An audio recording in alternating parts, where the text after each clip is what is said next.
Jazakallah khair. Assalamu alaikum wa rahmatullahi wa barakatuh. Jazakallah khairan to brother. We'll now have question and answers. Yesterday we had lots of questions and answers and we didn't get a chance to go through all of them. I think the brothers have been passing around some slips, so if you could write down some of your questions and pass them over to the front, that would be good. Some people had some questions that were very good yesterday which we didn't get to answer. If you're still here, please write it down and send them up to the front. While we're waiting for the question and answers to come, what is Loon doing at the moment? What's Brother Amir doing at the moment? MashaAllah, after coming from that background and then accepting Islam about 2 years ago, right now he's now based in Egypt temporarily to learn Arabic, and he spent the last 1 year learning Arabic and has already learnt a reasonable amount of Arabic, and MashaAllah he recites the Quran better than maybe some of the born Muslims, inshallah.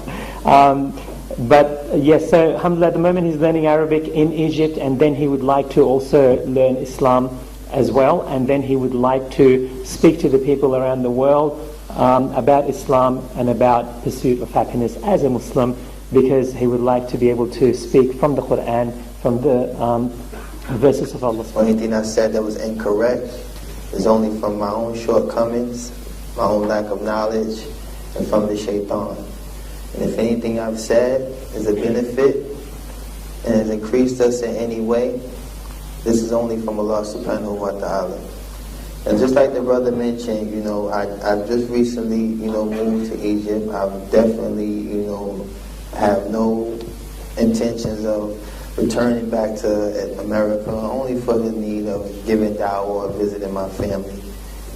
I've sacrificed many things for the sake of Allah, but I think this is probably my best sacrifice yet, is to give up things to seek nearness to Allah, and the only way we seek nearness to Allah is obtaining beneficial knowledge. Beneficial knowledge. A lot of y'all young brothers, I'm looking around, I would love to see some of y'all out in the desert with me, in Arabic class. Trust me, it's kids younger than me in my class. I would take a 6-year-old for a Quran teacher. I don't have no pride issues, no ego issues. Any way this knowledge can be obtained is something that you should definitely pursue, and that also goes in accordance to the pursuit of happiness. There's knowing your religion, but this what gives you strength. We were born and created weak, but the only thing that makes us strength is having knowledge of our religion. Knowledge of the language that Allah subhanahu wa ta'ala revealed this book in. Knowledge of the authentic narrations that establish the traditions and the sunnah of the Prophet ﷺ by way of the example of those who preceded him.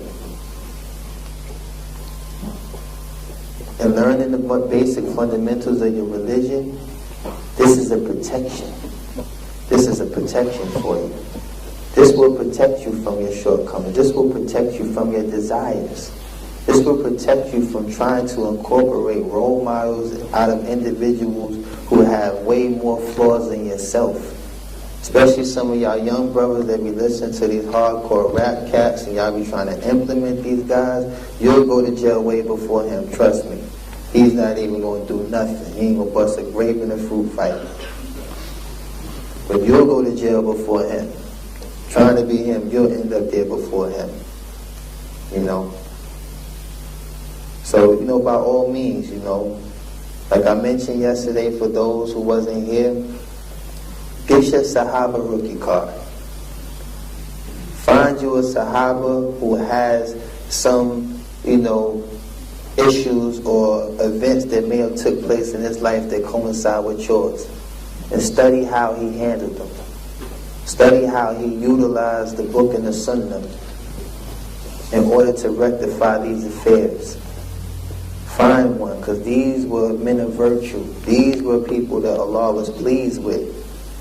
Like Allah says in Surah At-Tawbah, and first and foremost to accept the religion of Islam from the Muhajirin and the Ansars.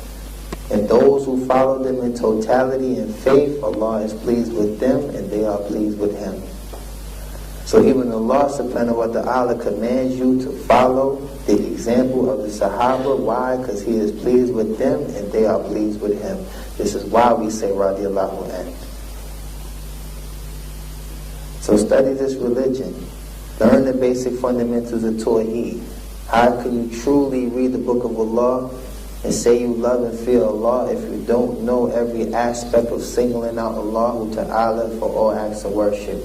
If you don't know about the worship of Allah's Lordship, if you don't know about the names and attributes of Allah, meaning the names and attributes that Allah gave Himself in His book, and the names and attributes that the Prophet ﷺ established as well.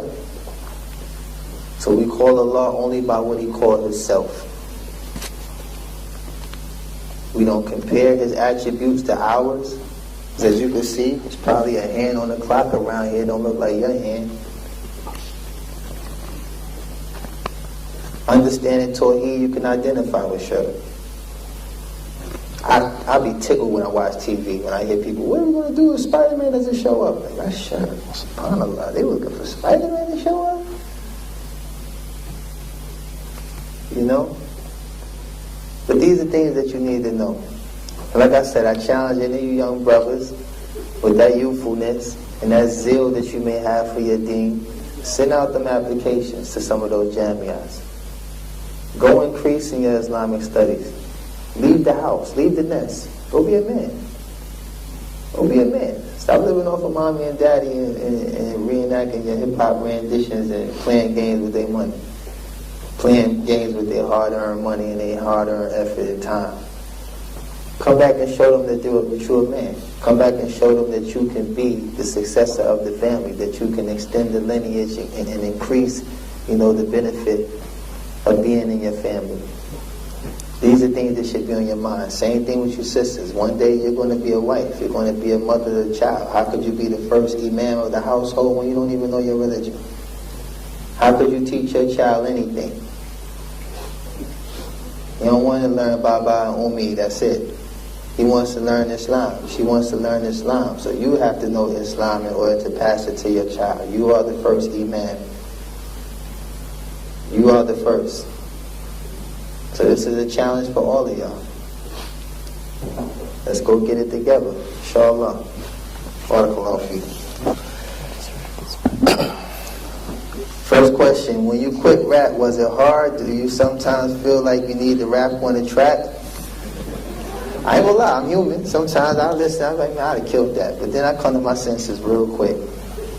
Real quick. But I don't need it. Let's make sure we understand the linguistics of this question. I don't need to rap on the track. I don't feel the urge to rap. But like I mentioned to a brother earlier, if you was a former alcoholic, do you walk past the liquor store? No. You find a new route. And as my brother in Islam, why would you want that for me? Like, yo, brother, you should do Islamic rap. Why do you want that for me? When I just got up there and told you a whole hour of what it just did to me and did to my life, why you want that for me? What is the first sign of Iman? When you want for your brother, what you want for yourself? Why you want that for me? Obviously, you may want it for yourself. Or maybe you want me to entertain you. I'm not entertaining no more, I'm your brother. When I was entertaining, you probably couldn't get 5 feet in range with me. Because I had some big dudes that ain't like everybody. Want to shake my hand. So, alhamdulillah, I mean, look how accessible I am. I'm your brother. I can shake everybody's hand in this joint tonight. Sorry, sisters. I love y'all for the sake of Allah, subhanAllah. But, I don't need this, And I don't need nobody needing it for me. You want for me, you want good for me. Make dua for me. But this is a trial. This is a hardship at times. Traveling, leaving my family, a lot of this stuff. But I do it for the sake of Allah. And I do it because I feel like if I can, with the minimal knowledge that I have, can benefit you. And this is the reason why, like the brother said, I want to study. I want to speak to his legislator. Because if you're going to listen to me, let me tell you what you should hear. Let me tell you what the scholars of Islam are going to tell you. But if you're going to take it from me, let me tell you what they're going to tell you. Let me try to reconnect that connection with those who are more knowledgeable. Because this is where I sought out advice. If I can't get it from the local imam or the students of knowledge in my vicinity, I call those that have a little bit of English. If not, I have a brother translate for me, but I can call the scholars and find out. I'm going over your head. I'm like the dude in the store. I want to talk to the supervisor. I got a fly in my drink. I don't want to talk to the manager. You understand? So, alhamdulillah. Next question. Bismillah. I missed your talk last night. Who would introduce you to Islam? Well, Allah subhanahu wa ta'ala guided me to Islam. I'm going to run through this quickly for that person because all these questions mean something to me. Allah subhanahu wa ta'ala guided me to Islam. I didn't want to be a Muslim. I wasn't searching for the Muslims. I didn't have friends that was Muslims. I only lived in a community where Muslims exist, and I was aware of the Muslim, but I wasn't aware of Islam. These brothers did not wear Islam on their sleeve. May Allah guide them. These brothers did not call me to Islam. There's times I came in the store short on a pack of Pampers. I was vulnerable. He could have called me to Islam, but instead, he gave me the Pampers. So only Allah guided me to Islam. Like I said, being attentive, traveling the world, I started to notice certain things about the Muslims. The good characteristics and manners of the Muslims. And these characteristics started to surpass the false perceptions that I had from the media and the propaganda that is used to slander the Muslims. 1.5 billion people around the world are not radical. You would not come outside if it was 1.5 billion Muslims that just wanted to destroy something, blow something up, or kill somebody. You would not come outside. I lived in a neighborhood, it only took 2, 3, 4, 5 people to cause terror in the whole community. You get 1.5 billion people that's like them, like Big D and all, you know what I'm saying? Nobody will come outside. We'll have Muslim milk courier services and stuff. Your Muslim friend will go get milk for you. Yeah, man, we running low on milk. You think you can go to the store and get us some milk, please? You know, the wife, she got the baby. I can't go get no milk right now, you know. I can't, man. Nah, Mustafa was acting crazy this week. Come on. 2, 3 million people every year going to make Hajj. What if they just decided we're not going to go to Hajj? We're going to go this way and go flip some tanks over and do something stupid. No Hajj is shit. Hajj boycott. Let's go. No way. Astaghfirullah, I mean. You understand? So when I started to see these things, I'm a real person. And you know how they say in the street, real recognize real. And I seen real and I accepted it and I appreciate it to this day. Alhamdulillah for Islam. Alhamdulillah to be Muslim. Bismillah. What triggered you to accept Islam, etc.? What was an event or situation or person? Like I said, it was a lot to do. I can give you one example. When I was, it's kind of funny, I was shopping during the time of Dhuhr and Asr. And I noticed that one of the brothers had like a little, you know, modest setup like this, with their oils and whatever on it. And you just threw the blanket over it, put a rock on that end and a rock on that end, and this brother might have went 5 miles away to take a nap. I'm from New York City. I repeat, I'm from New York City. I'm looking like, is this guy crazy? We put the club on the car and everything, locked the steering wheel just to walk 10 paces to go to the store. This man had left his whole livelihood on the table and walked 5 miles away to go to sleep. All I needed was 2, 3 good brothers from Harlem. We could have just cleaned them out. That alone blew me away. I said, are you kidding me? Is this what people do with their merchandise out here?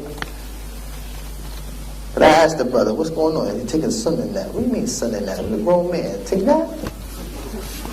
Grown men take nap? We put the kids to sleep. You don't go to sleep. 24 hours, man. I get a full suit in New York, 3 in the morning. What are you talking about? Midday. Can't shop. Everybody going somewhere to pray. Kidding me?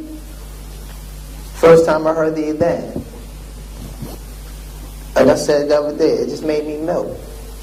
Because I remember the efforts I put forth to make music, to make you dance. And this thing, you know, the band goes off and everybody stops. You know, I'm like, my music is whack. Because my music did not demand that kind of attention. Nah. I might have sold a lot of records and sparked a lot of hearts, but I've never seen people that receptive to something like the event. So, you know, there's a lot of things that triggered it. Alhamdulillah, you know. What do you think about women that wear the hijab before and now that you are Muslim? Oh, I'll give you a funny story. MashaAllah, tabarakallah. I was in Toronto. At the time, I wasn't a Muslim. And I remember doing this show. And I remember these young Muslim sisters that just happened to be in the front row of the show. Allah subhanahu wa ta'ala knows best why they was there, how they got there. But my show was a little extreme, you know. But I remember just feeling super guilty every time I walked to this side of the stage and I seen them, and I was like, man, they messing up the vibe. I need to go back over here. You know? I like my screaming retarded fans. I just want to rock for them. And then I would go back again, and I'm like, oh my God, who let these girls in? And then I remember backstage, you know, a brother ran up, yo, listen, my sister, she wants your autograph. And I'm like, ooh. My sister, I see these two Muslim sisters, they all modest and giggling. I say, yo, I've never seen this kind of bashfulness and shyness in this environment that I'm in. I'm in an environment where women have absolutely no haya, none, no shame. You understand? I've never seen this. I'm like, this is cute. And I'm saying to myself, a woman like this, man, I probably got to sit down with the father, wrestle the uncle, beat up the brother. Like, it's probably all kinds of complications you got to go through to get a woman like that. Shy? Wow. So, you know, this is an indication of obedience to Allah and the shyness and all the character that comes with it. Like, you sisters have to hold on to this. Because even at that time, at the most jahil state of my life, I never thought that I could abort them, deceived them, persuaded them, whispered something in their ear. It was just like all bets is off. If you're going to do anything with those girls, it better be respectful. And that's what your hijab demands. Trust me, the minute you take that off, you know, you got guys reaching for hugs. Like, oh, Sam, how you doing, Fatima? What's going on? But nobody runs up and squeezes somebody in the niqab. Are you kidding me? Who does that? You know? Y'all gotta get away from that liberal stuff. I'm telling you, it's going to be the death of you, man. Because I know, we used to get cheap fills and all that because, you know, that's what came with interacting that way. I mentioned this before. Y'all seen them MTV shows, The Real World and all that. They put all these strangers in a house. The one girl, she real sedity. I don't do all that. I don't play that. I don't be messing with guys. By the end of the 6th series, man, she done lay with everybody in the whole show. This is what happens when you put yourself in those kind of environments. The weaknesses, it starts to surpass whatever dignity you have, whatever pride you have, whatever self-esteem you had.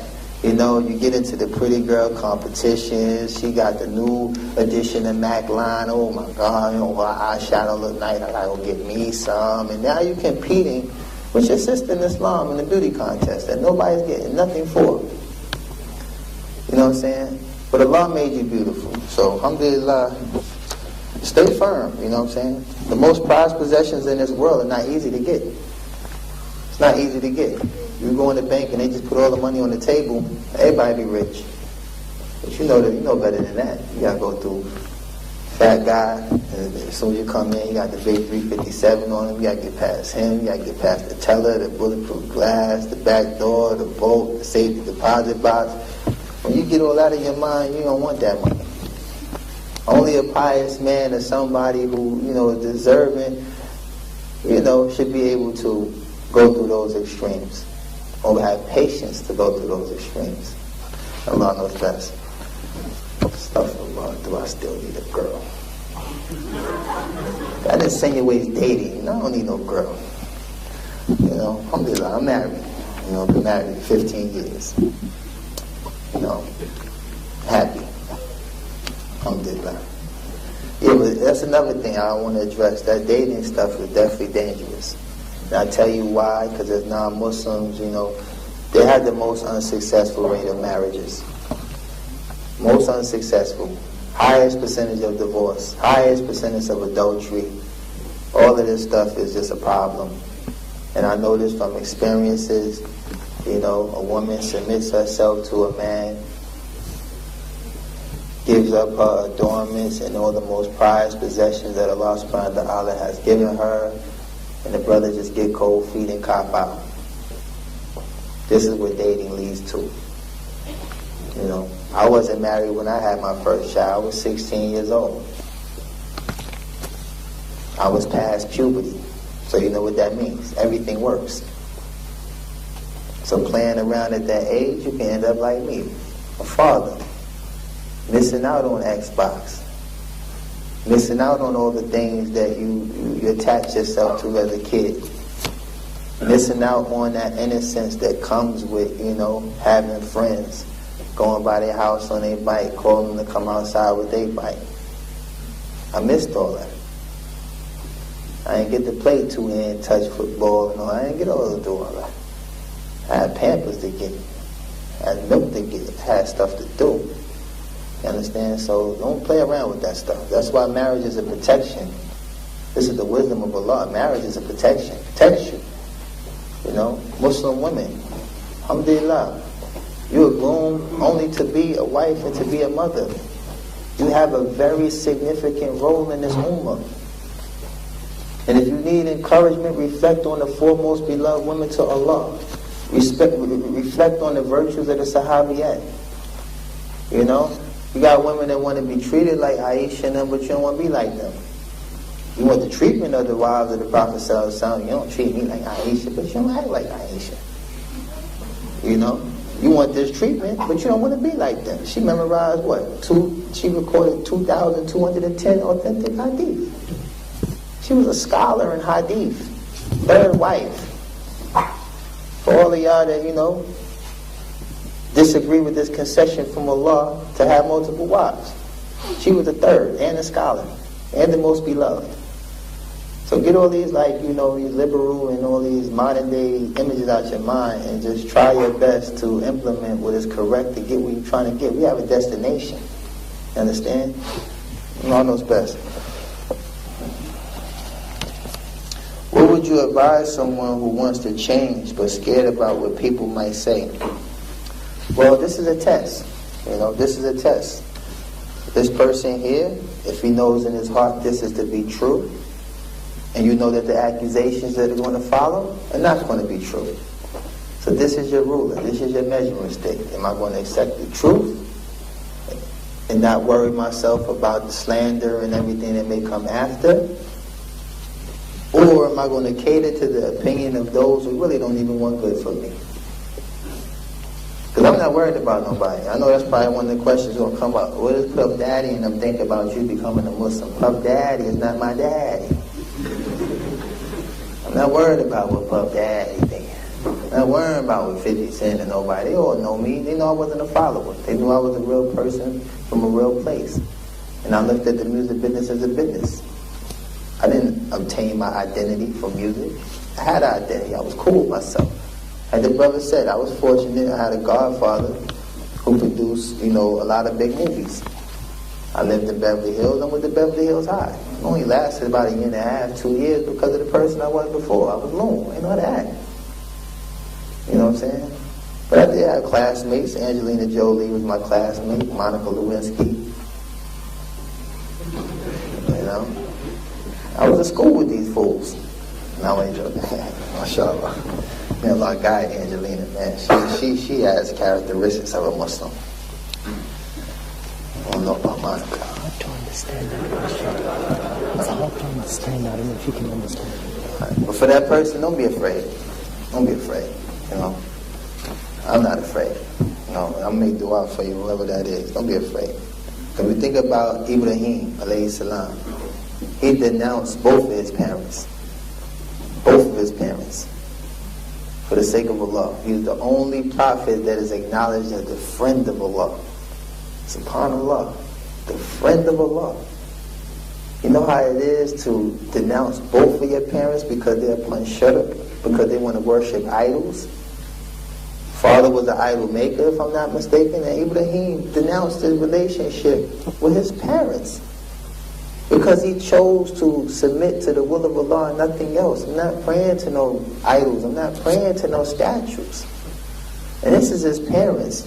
So if you have a Quran, read the story about Ibrahim, and it should inspire you to understand that you're not worried about your parents, then you definitely worrying about, you know what I'm saying, some people who just going to say a few things, whatever. Allah knows best.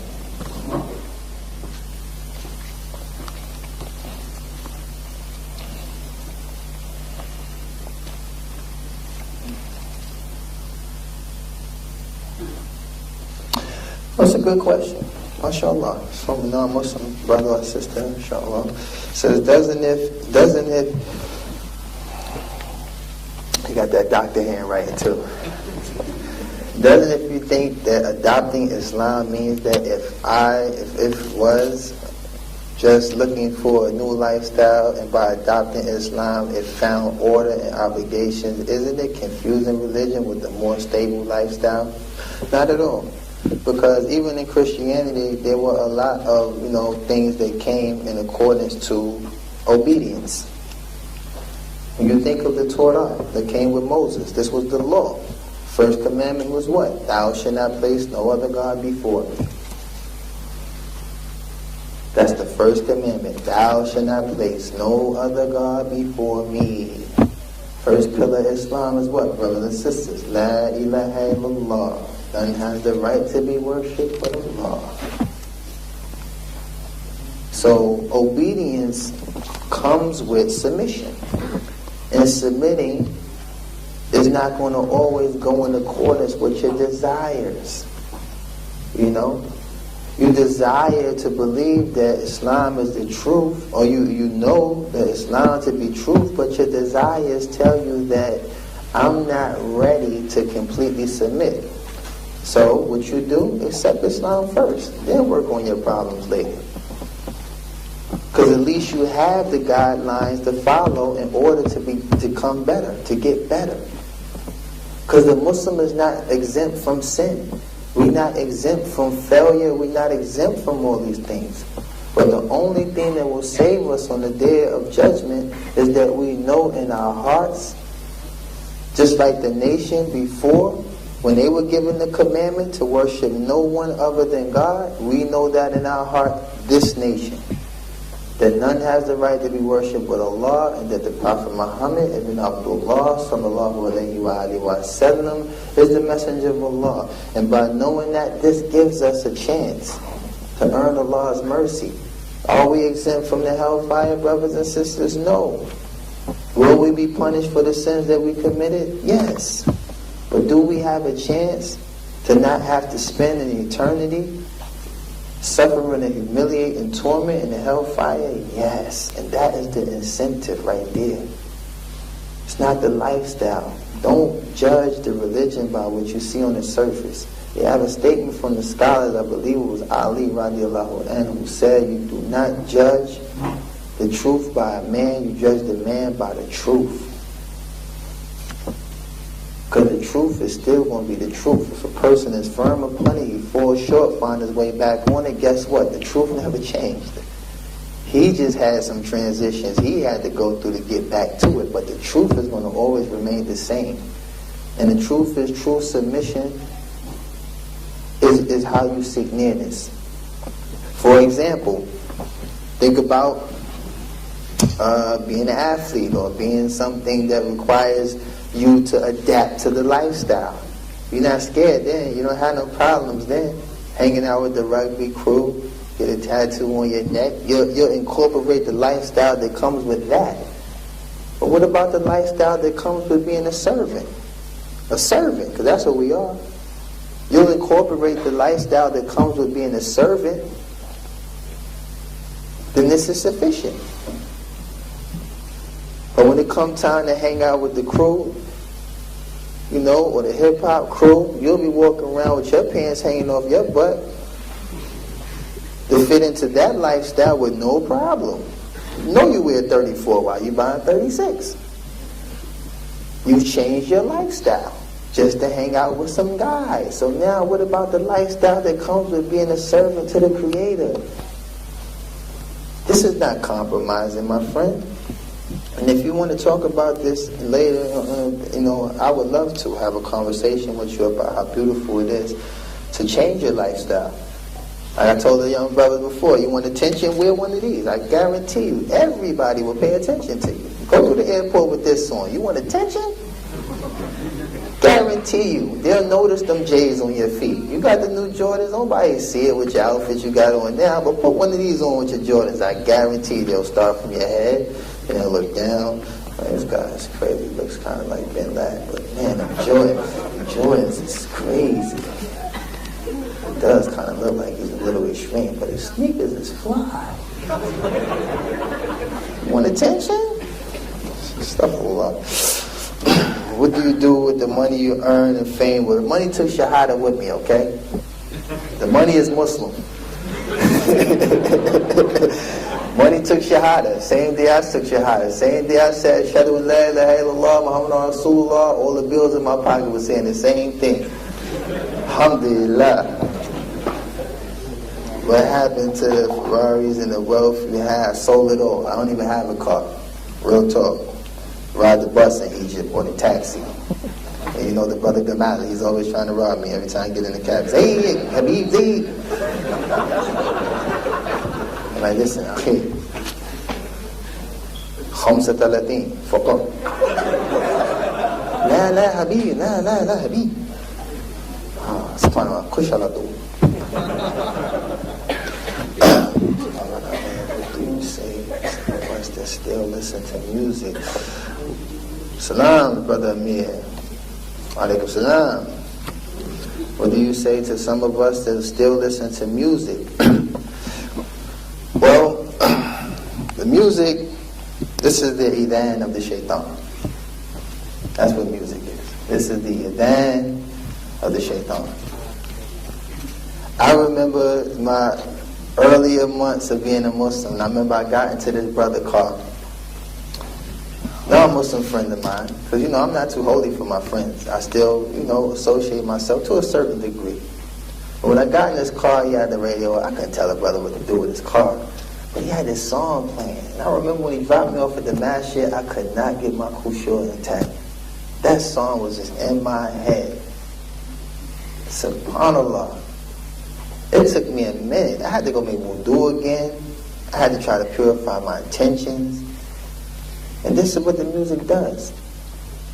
And when you constantly listen to the music, this will be the statement on your tongue rather than La ilaha illallah. You never heard that story about the guy that had the car accident? Some of y'all might have heard that story about the brother that had the car accident. And in his partially conscious state, all he was doing was singing the song. Muslim. Couldn't say La ilaha illallah to save his life at that moment. Allah knows best what he was singing, but it wasn't what was going to save him. And when you enter the grave, when you ask these 3 questions, you're not going to be asked, what's song number 10 on Lil Wayne's 3rd album? You're not going to be asked that. You're not going to be asked that. Who's the best footies player? Nobody's going to ask you that. So we have to stay in tune. I'm telling you, this is a test. Treat this dunya like you treat the hotel. I'm in a hotel right now. I use the soap, throw it after I brush my teeth, spit anywhere. I just rinse anything. It's not my place. Nobody comes to the hotel and hang up a law sign and make it home like, this is home. This is not home. You're visiting. Treat the dunya like you treat the hotel.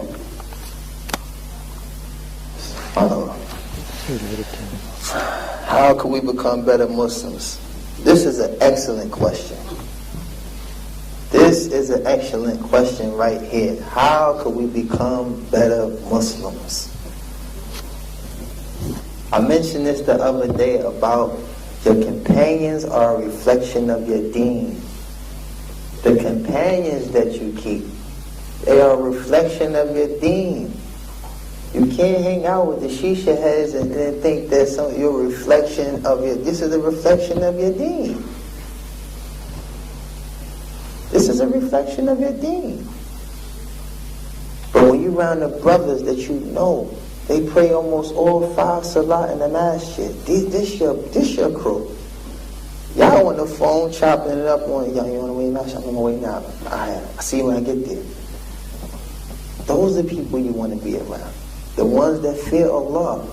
The ones that love Allah, the ones that submit to the will of Allah. Same thing with the sisters. If you're struggling with certain aspects of the deen, hang with the sisters that fear Allah. You know, I don't pass judgment on anyone, but sometimes when I see the sisters that cover and they have a sister that, you know, might not cover, I start making dua like, mashallah, I hope she be the fourth one covered. You see 3 covered, 1, 4 of them. Mashallah, inshallah. Allah make her the 4th. You understand? Because what's in her heart, I can't see, but she's a reflection of her companions right now. Companions look like they practice the religion. They look like they shy. They have a fear of Allah. They have taqwa. They have iman. Hang with these people. This is how we become good Muslims. Study the religion. Know your religion. This is why sometimes you clam up or you feel the urge to compromise your religion or compromise the image of your religion. You hang out downtown too much, you're going to realize you're the only one with a thobe. You're the only one covered. You hang in that environment, you'll be walking around like the kuffar. You don't even take long. You feel out of place. Well, hang in a place where you're appreciated. Hang in a place where you're accepted. Hang in a place where you're loved. Because there's nothing wrong with that. And if you have business that you need to handle and you're in these environments that's a fitna for you, go and handle your business and get back where you need to be. But being a good Muslim is definitely, you know, staying firm upon good companionship. Good companions will take you a long way. You know, I immediately abstained from all the people that I used to deal with before to be around those who fear Allah, to be around those that love Allah, and those became my companions. Those became the brothers that I talked to. My phone don't ring no more like it used to. When I stopped smoking, 3,000 people stopped calling me. I stopped drinking, another 3,000 ain't called me no more. I used to get invited to all kinds of parties all over the world. When I stopped showing up, nobody invites me no more. Now when my phone rings, it's for my family. It's one of my brothers in Islam. It's somebody that wants good for me. So this is the way you become a better Muslim, and Allah knows best. Can you please grab it by Islam? Laugh. What is the effect of media on your understanding of Islam as being non-Muslim? But I don't watch the media. I don't watch the news. You understand? The news is in the Quran. You want to know what's going to happen tomorrow? Read the Quran. Allah tells you what's going to happen tomorrow. What you watching the media for? You want to know what's going to happen? The Book of Allah tells you everything. Wow. You got to understand, the African American in America, we was the spectacle of media at one time. You understand? Every time a brother got caught, they had a dark background. He always looked beat up and just mad all the time. Louisiana man, Daryl was sure or something, so he just did all that. You know, this is how he's doing. The dude just be looking like this. But then they find his background. He's a veterinarian. He's a, you know, scholar type of guy. But you got look how y'all got him looking. You know. Media will paint the harshest perception of something that is good, and it will paint the beautifulest perception of something that is bad. I do not pay no attention to media. It ain't worth it. Unless you got some money invested in stocks or something crazy like that, I don't know why y'all be on that stuff. I just stay away from that TV stuff like that, for real. Because it's not healthy. The Muslims is like the hottest thing on TV right now, good and bad. Like, we just all over the TV. You understand? So, you know, you got to understand media.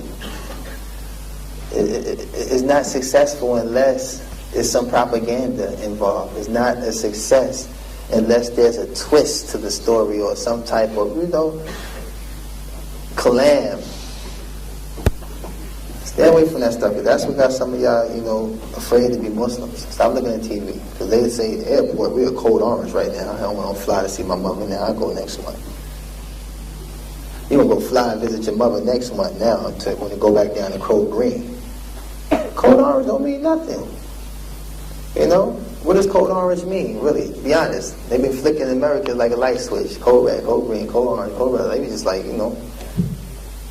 You know what code orange means to me? It means get to the airport earlier. That's what code orange means. Code orange means, okay, brother, you're a Muslim, you need to get there in 2 hours. It is code orange. That means they're going to walk you through the machine. They're going to have dogs sniff you. They might even take you in a room and ask for your DNA. But I'm going to make my flight, because all that only take about one year. I do that in a half an hour. Still got an hour to go to Starbucks. I'm going to make my flight. Come on, man. Stay away from that stuff. Do you wish to convert everyone and save them?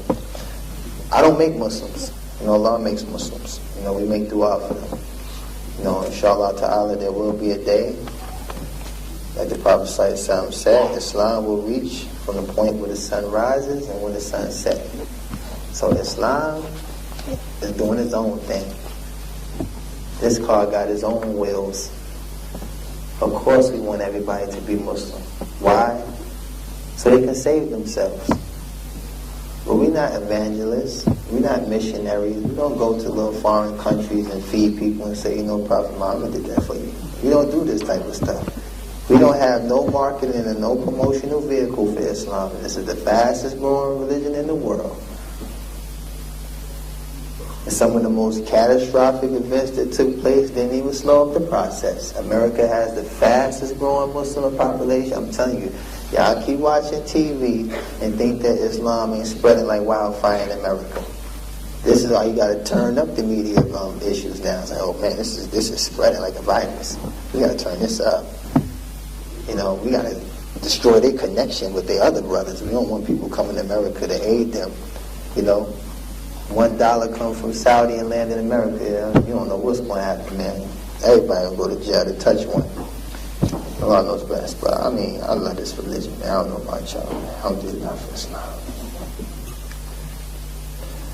Brother Islam, did you tell about Islam to other rappers? Man, they look at YouTube too. They know I'm out there.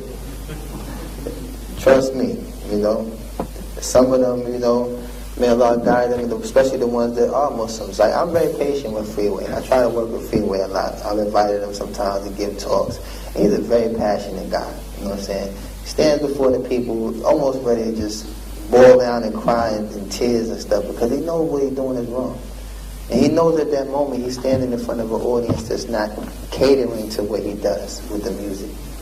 I bring him before brothers and sisters like yourself that love your religion and love this deen. You're not attending these affairs to see Loon juggle or rap. I'm not no entertainer. So you came here with a pure intention. So when I place the brother Freeway in some of these environments, alhamdulillah, it touches them. But I'm not responsible for what happens afterwards. You understand? So just make dua for these brothers, inshallah. How many records are currently being purchased worldwide? Was there an increase since you became a Muslim? I don't know. I'm not really concerned either, to be honest with you. It's not something that I spend my time trying to monitor. You understand? Because if it is increasing, hopefully it's non-Muslims buying it, not Muslims. How did you leave the music industry? Did you continue singing for a while she was a Muslim, or did you automatically leave? I went cold turkey. I did my last show in Abu Dhabi and left a Muslim. My last drink was in Abu Dhabi. My last everything was in Abu Dhabi. And I remember when I came back, I remember visiting Muscat, Oman. I used to have the gold teeth, like a lot of the Omanians. It was, you know, brother on the Sunday, he was like, okay, now you gotta let all that fill out. I was like, you serious? Showed me the proof, I never touched my hair again. You understand? This is obedience, man. It's not hard. Y'all know how to obey. Some of y'all was born, like I said, most of y'all was born Muslims. Obey. After converting Islam, did you fall in? Oh, I'm telling you, man, PhD on the way. After converting Islam, did you fall to any criticism? If so, huh? Did you face cases? Face. Oh, you got some good. Yo, you must grade papers and all that, huh? You a teacher too? Did you face any criticism? If so, how did you overcome that? I mean, like I said, airport is another prime example since I travel so much. There's times I used to go on a plane when I was long. I would buy a coach ticket on purpose and cross my fingers that the person there is young, that they would notice me and boost me up to first class. Now, there's been times I just mysteriously missed my flight. I don't know how. My seat got taken. There's been times they tell me, we had to put cargo on the plane. What do you mean cargo? And I got to pay the seat. This ain't no buddy pass. I paid my money for the seat. Well, sir, unfortunately. Actually, that happened to me coming here. But I don't know. Allah. But yeah, criticism is not something that has been like a problem for me.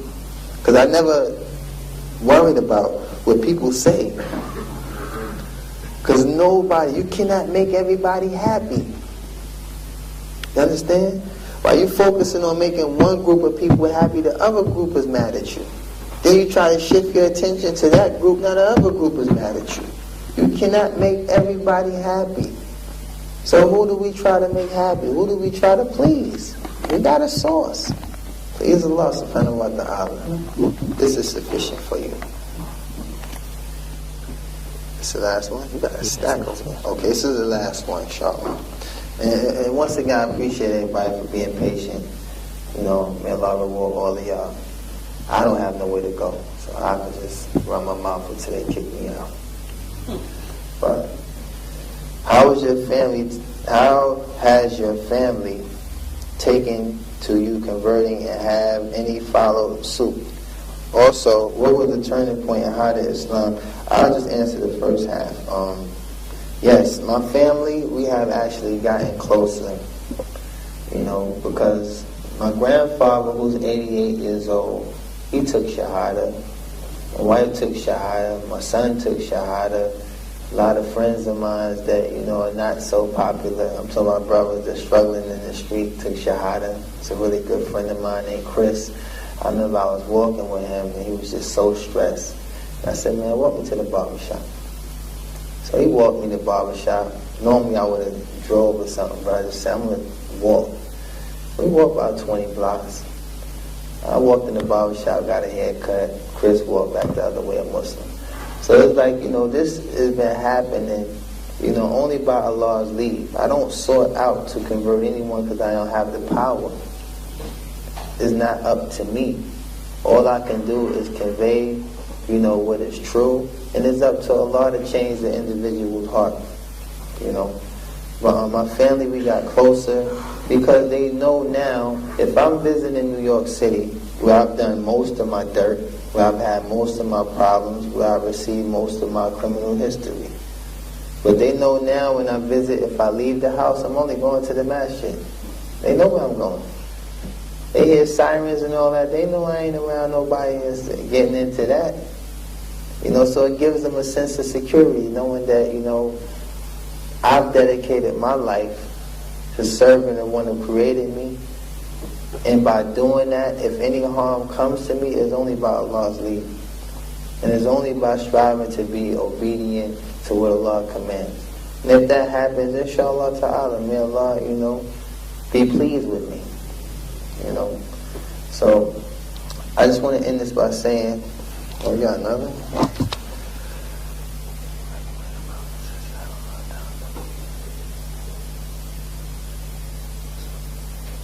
Oh, this is one of those delicate questions right here. What can you recommend to brothers and sisters that have a hard time looking? I think this is pertaining to marriage, right? The parents not allowing it? Yeah. I mean, I'm going to be honest with you. My oldest daughter should be 19 next month. If she was to accept Islam, I would be so honored to marry her off to one of these righteous brothers. I wouldn't care what part of the globe he came from, because I have trust in Allah. You understand? That is your security. Parents have to understand this. These young boys ain't got $50,000, man. These young boys ain't got that kind of money.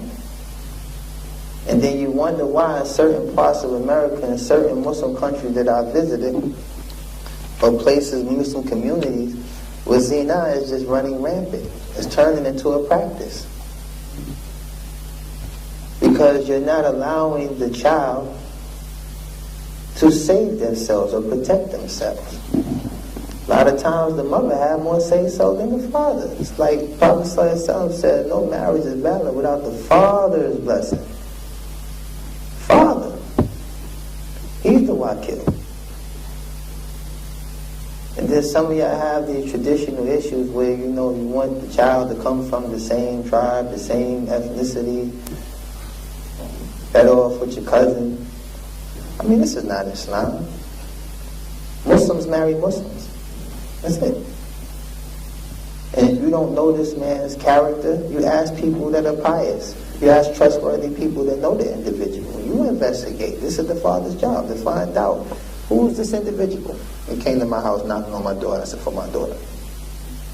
You don't scare him and run him away. Find out about him, because he might actually be good for your daughter. Same thing with y'all boys. I don't understand how your family convinced you not to get married. Like, how you get scared out? SubhanAllah. So, I mean, this is a very delicate situation, I don't know what goes through the hearts of some of the Muslims who, get in the way of this situation. But at some point it's going to happen. Why have your child 30-some years old and never been married? Why have your daughter like 35 years old, never been married? Now the brother that she wanted to marry, who she was intrigued by his deen, he was young, on his way to go study at Medina University. She's 35 years old. She's missed that opportunity. She's missed that opportunity. Now with 35, he's running around giving dawah. He's a talib, he's a student of knowledge, and he missed that, messing with you. But the guy that you approve, got the Fabio look, he's a hunk, He's cool for you. But you ain't marrying this man, your daughter is. Same thing with the fathers. I know you're overprotective. I got 4 girls, 1 boy. I actually encourage my son. Sometimes I pick at him all the time. Listen, man, if you start feeling some kind of way, tell me. Tell me, man. Don't play. Because we in Egypt, mashallah, a lot of Egyptian girls, they're very attractive. I mean, listen, don't play. Apartments ain't that expensive. Y'all get your own little spot. Come by and visit every once in a while. You come back. You ain't got to come back. You break out. Get out of here. But listen. And I do this all the time, man, because it's just, sometimes the father, you see that glare, and You're not monitoring your child all the time. You know that this is going to happen, man. We're putting them in environments where this is going to happen. So at some point, let's do it with them. Let's not be against it, because when you're against it, this is where the problems come. And this also goes in accordance with what the Prophet ﷺ said. It will cause corruption in the land, and that's what it does. It causes corruption. I've been in some places, wallahi, the Muslims make up 20%. 20% of those infected with HIV. I'm not going to even point out the community. May Allah protect us all from this. But this is what happens when they start intermingling with the kuffar. They start intermingling with those who practice fornication. You didn't want to give them the Muslim, so now they're searching for outsiders. You done made Muslims look bad to them. It's like every man that came through the door and wanted me, you told him no. Man that came and sat down, came by himself. It was 7 of us circled around him. All he had was Allah. He was sitting there scared to death.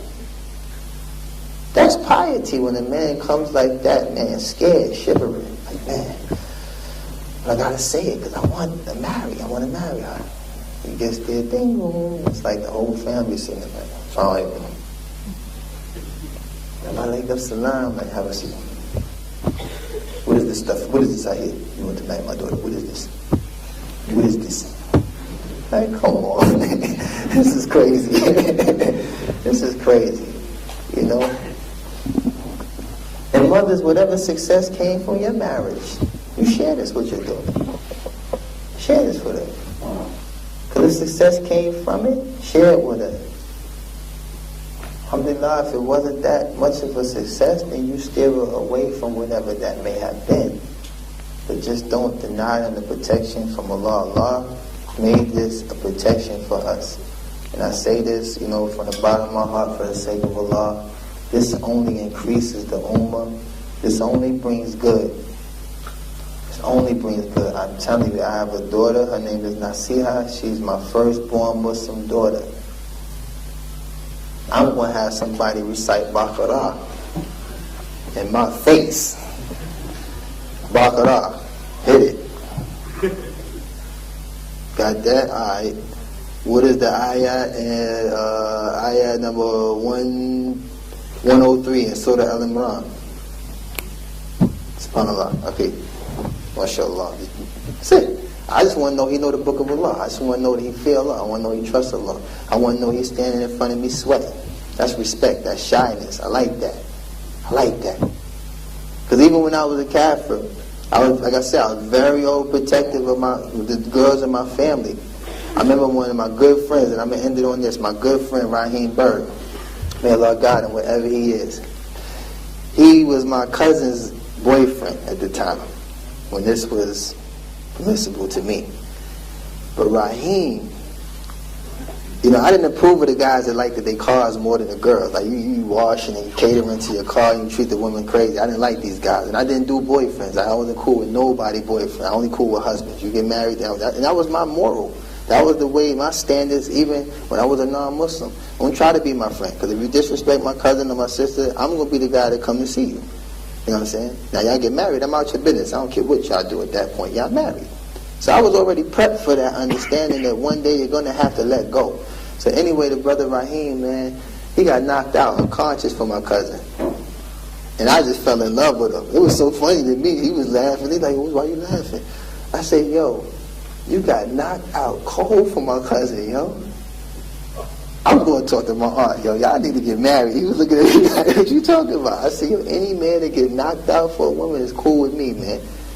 Because that means you're going to protect her. Even if you get your butt whipped again, I know that, you know what I'm saying? You love her. He was laid out on cold concrete, man. I walked by when they woke him up. I'm telling you, I was just astounded. I said, this is from Jahil, knowing that this man is going to protect her. But knowing that a man deemed is sufficient, his aqidah is sound, and his understanding of Islam is correct, this is the protection that Raheem had. You understand? So, I hope that was a benefit. I hope I didn't offend nobody or said anything that was any harm. But the reality of it is, this is our deen. This is a part of our religion. This is something we must implement as well as the other forms of obedience as well. Jazakallah khair. Assalamu alaikum wa rahmatullahi wa barakatuh. We had the place booked until 9:30 and it's now past 9:30, so we'll wind it up here. And I hope we all took from this that we always see the celebrities in the magazines, on TV, in the movies. Now we had a chance to see about their lives from someone who was himself one of the most famous celebrities in the world. And I hope we all realize the real happiness, we already have that in Islam. So I hope we seek that even more. Thank you for coming. Jazakumullah khairan. And also thank you to our brother Amir for taking the time to come and share all of this. It was truly inspiring for us all. Jazakallah khairan.